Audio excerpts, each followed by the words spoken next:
C'est la fin de la crypto. Moins 75% pour le Bitcoin. La faillite de FTX, le deuxième plus gros exchange au monde. Les NFT en chute libre. De massives lois anti-crypto en cours de création. Et un risque majeur d'effondrement total du marché. Alors, est-ce que c'est votre dernière chance pour vendre vos cryptos ou une opportunité parfaite pour en acheter? C'est ce qu'on va voir dans cette vidéo. Le marché des cryptos est très mal en point et les événements de la semaine passée sont le cocktail parfait pour déclencher une baisse encore plus importante. Au cours des dernières années, j'ai investi plusieurs millions dans la crypto et les NFT et j'ai donc passé de longues journées à analyser la situation actuelle. Mon but dans les prochaines minutes, c'est donc de vous en faire un résumé, de vous parler des 3 gros risques qui peuvent faire chuter le marché encore plus et de surtout parler si le marché va continuer sa chute ou au contraire si on approche gentiment d'un retournement de situation. Allez, c'est parti. Pour bien comprendre l'état actuel du marché de la crypto, il faut revenir 2 ans en arrière. La crise du Covid commence et on voit une baisse forte, rapide et généralisée de tous les actifs. Bourse, immobilier, obligations, or, crypto, tout y passe, c'est la panique. Les États vont donc réagir afin d'éviter un effondrement massif de l'économie. Ils vont prendre des mesures inédites et donc se mettre à imprimer des trilliards de dollars. Le truc, c'est que tout cet argent, il faut l'injecter quelque part. Les banques centrales vont donc principalement les utiliser pour acheter des titres financiers. Ils vont aussi en distribuer une partie aux entreprises et à la population, mais l'écrasante majorité de toute cette nouvelle monnaie va au final se retrouver sur les marchés financiers. Cet argent va être utilisé et réutilisé pour acheter des actions, des obligations, des ETF, des fonds de placement et aussi massivement des crypto-monnaies. On a donc une augmentation de la demande, beaucoup plus d'argent qui est dépensé pour acheter des cryptos et ça va conduire à une forte augmentation de leur prix. C'est pour ça qu'on a un bull run qui se déclenche quelques mois après la crise du Covid. Ce bull run va ensuite être amplifié par 2 phénomènes. Le premier, c'est le phénomène du momentum. C'est un concept bien connu dans le monde des investissements qui explique que quand quelque chose monte, ça a tendance à monter encore plus haut. Et à l'inverse, quand quelque chose descend, ça a tendance à descendre encore plus bas. C'est dû principalement à la psychologie humaine où quand on va voir un actif qui monte, ah regarde le Bitcoin il est passé de 20 à 30 000, et ben on va avoir cette fameuse FOMO, cette peur de manquer une occasion en or. On va donc acheter et ça va prolonger la montée en flèche du prix de l'actif. C'est donc comme ça qu'on va passer très rapidement d'un Bitcoin à moins de 10 000 euros à 20, 30, 40, etc.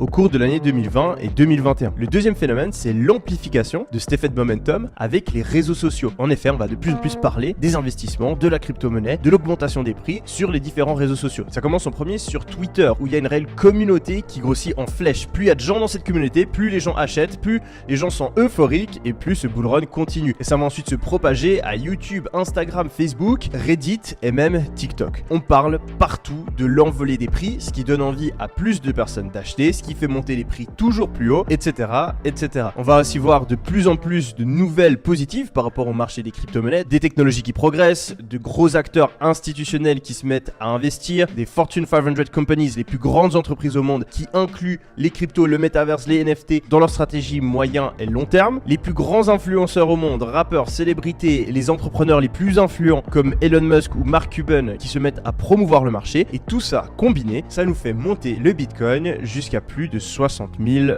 $. Mais voilà, à la fin de l'année 2021, les choses vont changer, et cela principalement à cause de la situation macroéconomique. Les États-Unis et l'Europe vont se retrouver confrontés à une augmentation massive de l'inflation. En effet, la masse monétaire a tellement augmenté, les gens ont tellement plus d'argent qu'ils se mettent à dépenser massivement et font augmenter la demande. Mais voilà, l'offre ne peut pas suivre. Et quand vous êtes propriétaire d'une entreprise, que l'offre est plus petite que la demande, et bien vous augmentez les prix. C'est très simple, imaginez-vous être concessionnaire, vous vendez des Mercedes, il vous reste 5 modèles, le prix standard est de 100 000 euros, mais vous avez 10 personnes qui vous appellent et qui sont prêtes à l'acheter à ce prix. Donc vous allez tout simplement faire passer le prix à 110 000 euros ou 120 000 afin de pouvoir récolter le plus d'argent possible pour votre quantité limitée. On va donc avoir une inflation sur le prix des Mercedes et c'est exactement par le même mécanisme que s'explique une augmentation de 8, 9, 10% des prix généralisés dans toute l'économie. Ça, c'est un véritable fléau parce que ça appauvrit toute la population et pire encore, ça peut se transformer en hyperinflation, donc une augmentation encore plus rapide des prix des biens et services dans l'économie, ce qui peut détruire une économie tout entière. Les États vont donc réagir par le biais des banques centrales et ils vont augmenter les taux d'intérêt. On en a déjà parlé dans d'autres vidéos. Quand les banques centrales augmentent les taux d'intérêt, ça fait augmenter le prix de l'argent, ça diminue donc les endettements et les investissements et à terme, terme, ça fait ralentir toute l'économie, mais aussi baisser le prix des actifs sur les marchés financiers. Et tout comme les actions ou les obligations, la crypto-monnaie, ça ne fait pas exception. Et ouais, contrairement à ce que plein de personnes disent, la crypto, c'est fortement corrélé au marché des actions aujourd'hui, et donc c'est fortement influencé par ce qui se passe dans l'économie. On voit donc une baisse généralisée des marchés depuis la fin de l'année 2020. Il existe beaucoup moins de liquidités, et l'effet du momentum se retourne, tout comme on a envie d'acheter du Bitcoin quand il vient de passer de 20 000 à 30 000, et ben on a aussi envie de le vendre quand il passe de 50 à 40 parce qu'on pense qu'il pourrait s'effondrer toujours plus bas. On panique de plus en plus sur les réseaux sociaux, ce qui renforce ce sentiment négatif par rapport au marché de la crypto. Et en plus de ça, peu à peu, de plus en plus de nouvelles négatives vont voir le jour dans l'actualité. Et ça commence avec l'effondrement de Luna, qui faisait partie du top 10 des cryptos à son apogée et qui avait pour but de créer un stablecoin, donc une monnaie indexée au prix du dollar, et de récompenser les personnes qui interagissaient avec l'écosystème Luna en leur proposant des retours sur investissement très intéressants via un système qui s'appelait Encore Protocol. Je vous la fais courte, comme toute opportunité d'investissement qui vous promet des rendements de 20% sans risque, Luna était un énorme Ponzi. Et ça marchait uniquement parce qu'il y avait toujours plus d'investisseurs, toujours plus de personnes qui entraient dans l'écosystème crypto. Et le jour où cette tendance s'est inversée et qu'on a de plus en plus de personnes qui ont commencé à vendre, à sortir de cet écosystème, eh bien Luna n'a plus pu assumer ses obligations. En plus de ça, il y a des petits malins qui ont attaqué l'écosystème car ils y voyaient une faiblesse, ont profité de tout ça en réduisant les liquidités et en pariant à la baisse, ce qui a accéléré la chute de tout ça. Bien sûr, je simplifie énormément, mais ce qu'il faut retenir, c'est que comme le dit Warren Buffett, c'est que quand la marée se retire qu'on voit les gens qui nageaient à poil. En effet, il y a plein de trucs qui marchent quand on est dans un marché haussier. Et c'est uniquement quand les temps sont durs qu'on va voir quelles étaient les personnes et les projets qui n'étaient pas réellement solides. C'est le cas pour Luna au début de l'année 2022, une tonne de projets dans les mois qui vont suivre, et finalement ça va même être le cas pour le deuxième plus gros exchange au monde, qui gère des dizaines de milliards de transactions, qui a levé plusieurs centaines de millions auprès des meilleurs VC comme Sequoia, qui se payent du sponsoring à la télévision américaine, des stades de basket et les plus grandes stars comme ambassadeurs. Ça va être le cas pour FTX. Un CEX, un exchange centralisé pour les cryptos, c'est une plateforme qui va permettre aux utilisateurs d'échanger des fiat, de la monnaie classique, contre des cryptocurrencies. De nombreuses personnes vont aussi utiliser ces plateformes pour pouvoir acheter, revendre et trader ces différentes crypto-monnaies. Le truc, c'est que comme une banque, un exchange, en fait, quand on met de l'argent dessus, on reçoit en retour une reconnaissance de dette. Et ça ne veut pas forcément dire que cet exchange va garder notre argent sous l'exacte même forme qu'on lui a donné. Les banques, par exemple, vous allez leur prêter votre argent et ils vont aller l'investir, faire des prêts, etc. Donc si vous donnez 1000 euros à une banque, ces 1000 euros, ils ne sont pas dans leur coffre-fort, ils ne sont pas dans leur système informatique, des fois ils ont été prêtés à quelqu'un d'autre. Un exchange, il fait la même chose, et le problème c'est que dans la crypto, il y a très peu de régulation, donc il peut même se permettre de faire plus ou moins n'importe quoi. Il peut prendre votre argent et aller acheter d'autres crypto-monnaies, il peut prendre votre argent et le prêter à une autre entreprise, et c'est exactement ce qu'a fait FTX. Sam Bankman-Fried, son fondateur, a pris d'énormes risques et a décidé de prêter une énorme partie des dépôts des clients à une de ces autres entreprises qui était un fonds d'investissement qui s'appelait Alameda et qui a fait d'énormes pertes. Résultat des courses, quand la marée se retire, quand il y a d'énormes baisses sur le marché de la crypto et qu'il y a de moins en moins d'argent qui arrive sur FTX, qu'il y a de plus en plus de personnes qui retirent leur économie, qui vendent leur crypto-monnaie, et en plus de ça, qu'il y a CZ, le patron de Binance, le plus gros exchange de crypto, qui signale à tout le monde que FTX est dans la merde, et bien FTX se retrouve dans une situation très difficile où ils n'ont plus assez d'argent pour pouvoir honorer les retraits de leurs clients. Tout le monde panique et ça n'a qu'une seule issue, la faillite. C'est un scandale international qui est par rapport à son ampleur, je trouve, très peu couvert par les médias parce que c'est littéralement l'un des, si ce n'est le plus gros crime financier de l'histoire de tous les temps. Des sommes colossales sont perdues, ça fait chuter le marché de la crypto de plusieurs dizaines de pourcents et surtout, ça va créer 3 risques qui peuvent potentiellement conduire à un effondrement encore plus fort du marché des crypto-monnaies. En effet, si aujourd'hui, vous avez de l'argent investi dans les crypto-monnaies ou que vous pensez à en acheter, il faut absolument que vous soyez au courant de ces 3 risques car ils peuvent avoir une influence très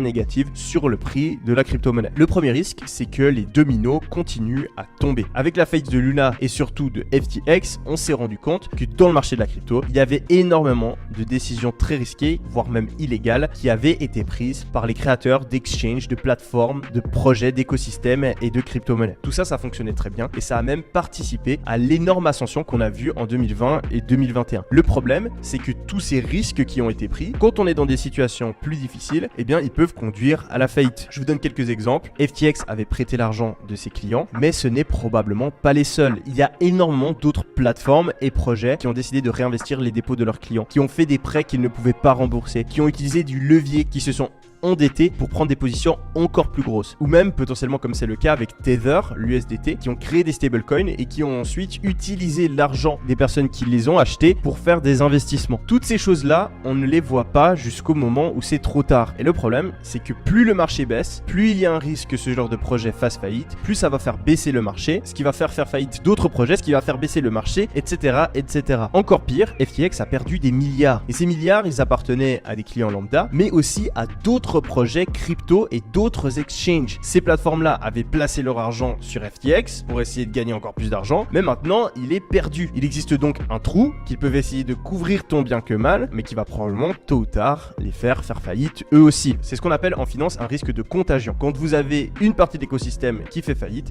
eh bien ça peut conduire à des faillites à la chaîne. C'est ce qui s'est passé en 2008 et qui a créé une énorme crise, et on n'est vraiment pas à l'abri de voir la même chose se passer sur le marché des crypto-monnaies. Deuxième gros risque qu'il y a pour les cryptos au cours des prochaines années, c'est le risque de régulation massive. En effet, les États ont vu que c'était du gros n'importe quoi. Quand on voit les milliards qui ont été perdus avec Luna et FTX et les histoires rocambolesques dans le marché des cryptos, eh bien c'est pas étonnant de savoir qu'aujourd'hui, il existe de nombreux hommes politiques qui ont envie de créer de nombreuses lois sur le marché des cryptos. Le truc, c'est que suivant comment, s'ils sont trop stricts avec ces lois, ils vont empêcher l'innovation, ils vont ralentir le développement du marché de la crypto-monnaie, et ça c'est très négatif pour le court terme, mais aussi pour le long terme des cryptos. Finalement, et c'est le plus gros risque selon moi pour le marché des cryptos, il se peut que les conditions macroéconomiques continuent à être défavorables. Énormément de personnes ne veulent pas l'entendre, mais les crypto-monnaies aujourd'hui, c'est comme des actions en plus risquées. Quand le marché des actions augmente, les cryptos augmentent. Quand le marché des actions baisse, les cryptos baissent. Le nombre de personnes qui utilisent les crypto-monnaies, les avancées des projets crypto, la décentralisation, etc.,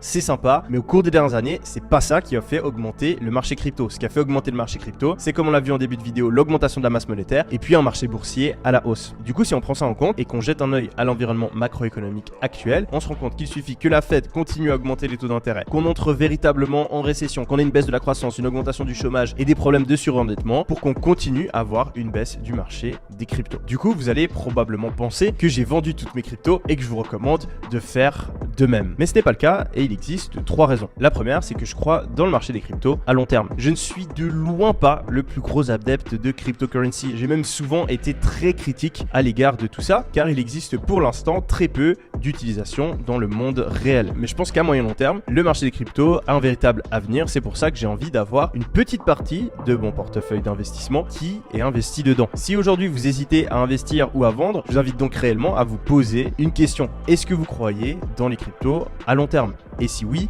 pourquoi? Si vous êtes convaincu que ça va changer le monde, investissez une partie moyenne, voire importante si vous aimez prendre d'énormes risques dans ce marché. Si vous pensez que c'est de la merde, n'investissez rien. Et si vous pensez, comme moi, que c'est pas tout rose, qu'il y a énormément de bullshit, mais qu'il y a quand même quelque chose d'intéressant, que ça croît très vite depuis plusieurs années et que c'est quand même probable qu'au cours des prochaines années, on voit un nouveau gros bull market, eh bien investissez une petite partie de votre portefeuille pour en profiter. Deuxième point qu'il faut prendre en compte, c'est le sentiment analyse, l'analyse des émotions du marché. J'en avais déjà parlé l'année passée quand j'ai fait une vidéo et qu'on était en plein bull run. Il faut faire l'inverse de ce qu'on a envie de faire, il faut faire l'inverse des émotions que ressente le marché. Si tout le monde est euphorique, c'est un signe qu'on approche de la baisse. Si tout le monde est en train de paniquer, c'est un signe qu'on approche de la hausse. Parce que quand tout le monde panique, tout le monde a déjà vendu. Il y a énormément de personnes qui ont de l'argent sur leur compte en banque prêts à être réinvestis. Et quand le marché va se retourner, qu'on va voir les premières hausses, eh bien ils vont donc acheter, ça va propulser le prix toujours plus haut jusqu'au moment où tout le monde est euphorique, tout le monde pense que ça va monter, tout le monde a investi, plus personne n'a d'argent dans son compte en banque pour acheter des cryptos, et par contre on a énormément à perdre et on va donc se mettre à vendre massivement dès qu'on va voir les premières baisses. On a un sentiment très négatif, des émotions très négatives sur le marché actuellement, c'est donc un bon signe pour choisir d'investir. Finalement, comme je l'ai toujours dit, j'ai une stratégie de DCA à long terme. J'investis tous les mois, peu importe ce qui se passe dans le marché, sur le long terme. Aujourd'hui, sur mon portefeuille crypto, je suis en perte. Et des fois, j'ai des personnes qui viennent vers moi et qui me disent « Ah mais Yomi, est-ce que tu regrettes pas d'avoir acheté alors que ça a baissé, etc. » Et à ces personnes-là, je leur réponds que non, parce que j'ai l'humilité. Depuis que j'ai commencé à faire des investissements, de savoir que je n'ai pas de boule de cristal. J'ai des pressentiments, mais je ne sais pas si le marché va baisser monter, car il y a des milliers de choses à prendre en compte. Je choisis donc de ne pas m'obséder sur les prochains mouvements du marché et de, à la place, investir tous les mois peu importe la situation macroéconomique, peu importe les news, afin de maximiser, car je sais que si je le fais à long terme, je serai gagnant. Et quand on suit cette stratégie, par définition, on va des fois investir quand c'est tout en haut. Mais c'est pas grave, ce qui est important c'est la moyenne, et c'est surtout l'argent qu'on aura dans 10, 20, 30, 40 ans. Je vais donc continuer à appliquer ma stratégie, même s'il existe aujourd'hui de nombreux risques. Je pense qu'il y a plein de scénarios où le marché continue à baisser, mais il a déjà énormément baissé. Les émotions sont très négatives sur le marché, les réseaux sociaux, etc. Et donc ma recommandation personnelle, ce serait de commencer à faire du DCA dans les cryptos, mais aussi à la bourse, l'immobilier, etc. pendant les 2, 3, 5, 10 prochaines années. Car si vous le faites, vous avez statistiquement d'énormes chances de gagner beaucoup d'argent. À moins que ce soit votre passion et que vous passez des dizaines d'heures à analyser les mouvements du marché et les opportunités qu'il y a, n'essayez pas d'investir pile au bon moment, pile dans le bon projet ou de faire du trading, mais utilisez comme moi une approche DCA, ça vous permettra d'avoir de meilleurs résultats et de moins vous prendre la tête. Finalement, faites très attention où vous mettez votre argent. Il y a énormément de bullshit dans le marché crypto et on l'a vu encore une fois, on n'est vraiment pas à l'abri. Même si on met notre argent sur FTX qui était un exchange reconnu. Je vous invite donc à garder la majorité de vos crypto-monnaies sur des wallets, sur des portefeuilles perso, donc qui ne sont pas sur des exchanges si possible. Je sais que c'est un petit peu compliqué, mais si vous avez des sommes importantes, prenez le temps de vous renseigner ou au minimum, mettez-le sur des gros exchanges type Binance ou Coinbase et essayez de dispatcher, de diviser vos investissements à des endroits différents afin de ne pas avoir tous vos œufs dans le même panier. Parce qu'aujourd'hui, on est sûr de rien. Franchement, FTX, on peut dire ce qu'on veut, mais personne ne l'avait vu venir. Et même si des exchanges comme Binance ou Coinbase ont l'air d'être bien plus sûrs, je prends personnellement le moins de risques possible. C'est pour ça que je garde la majorité de mon argent sur des wallets perso et que le reste que j'ai sur des exchanges, je le divise dans plein d'exchanges différents. Faites aussi attention à être diversifié, à ne pas avoir que votre argent en crypto. Je pense que c'est toujours bien d'avoir des obligations, des actions, de l'immobilier, peut-être un petit peu de matières premières, etc. Et je vous souhaite vraiment le meilleur dans vos investissements. Si ça vous intéresse de le faire, je vous laisse avec une vidéo où on vous explique exactement comment investir en partant de zéro pendant ces périodes de crise. Et on se retrouve très prochainement sur la chaine. C'était Yomi. Allez, ciao!